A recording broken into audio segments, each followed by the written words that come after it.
हमारे देश की त्रासदी क्या है? आज़ादी दिलाई नेताजी ने, सुभाष चंद्र बोस ने। अंग्रेजों ने बोला नाक रगड़ेंगे, बम फट गया।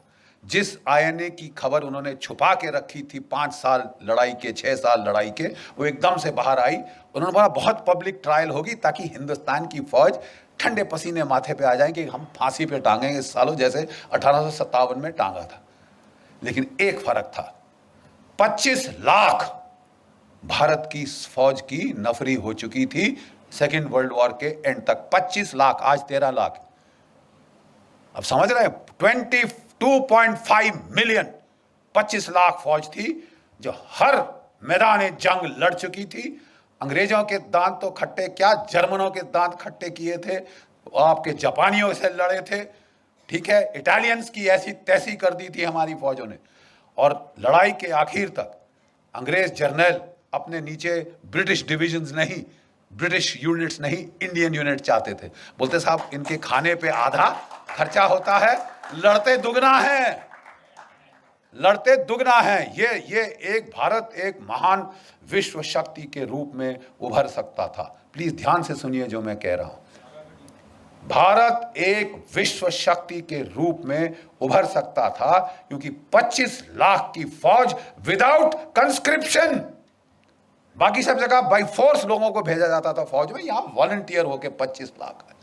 ठीक है साहब, अगर ये सेना रहती, चीन क्या, कौन सी ताकत थी जो इस देश का मुकाबला कर सकती थी? जाने के पहले अंग्रेजों ने इस फौज को 3.5 लाख कर दिया, 25 लाख से 3.5 लाख किया और उसका फिर 2 में बांट दिया। पाकिस्तान की फौज, हिंदुस्तान की फौज यहां से निकली।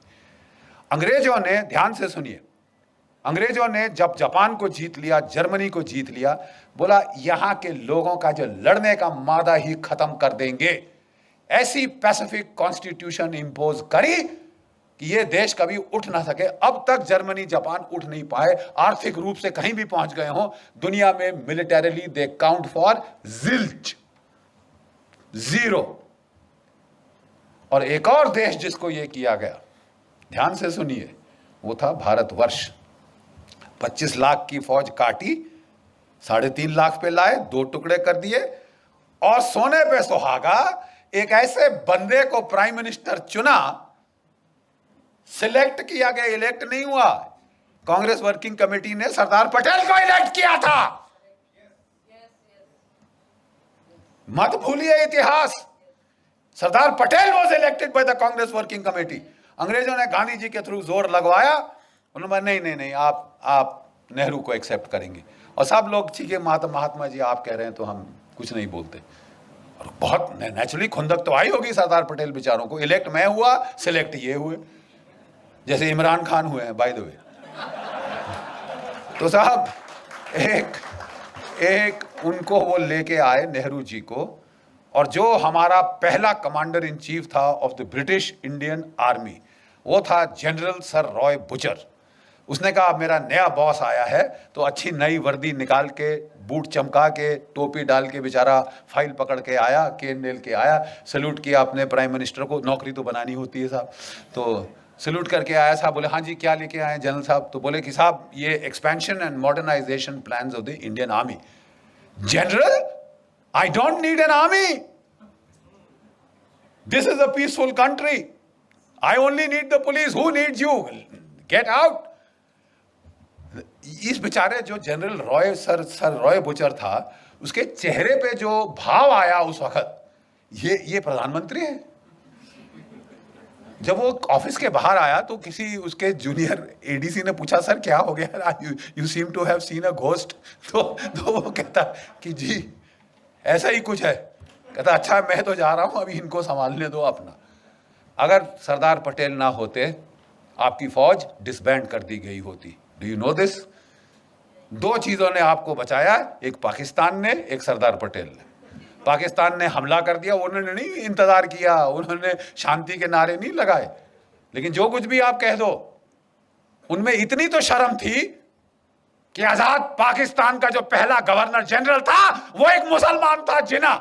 और हमारा कौन था? Lord Louis Mountbatten. प्यार था साहब, इश्क इश्क इश्क था।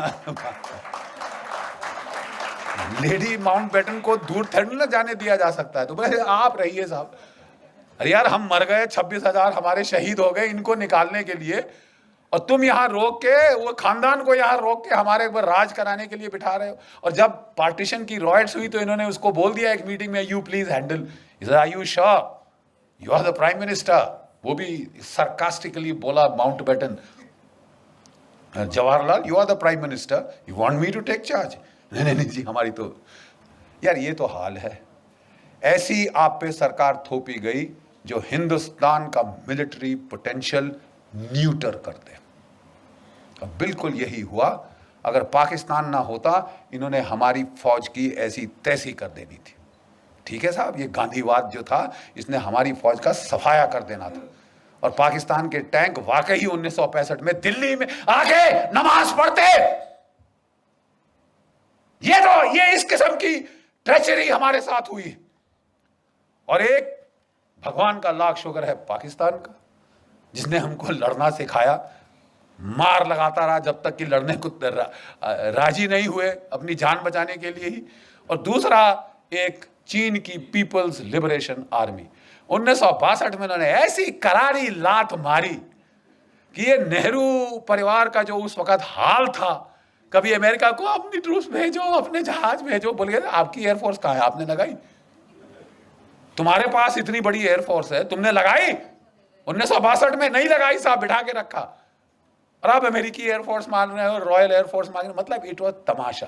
थैंक गॉड 1964 में वो अल्लाह ताला को प्यारे हो गए, भगवान उनकी आत्मा को शांति दे और हमें बख्शा। और 10 साल में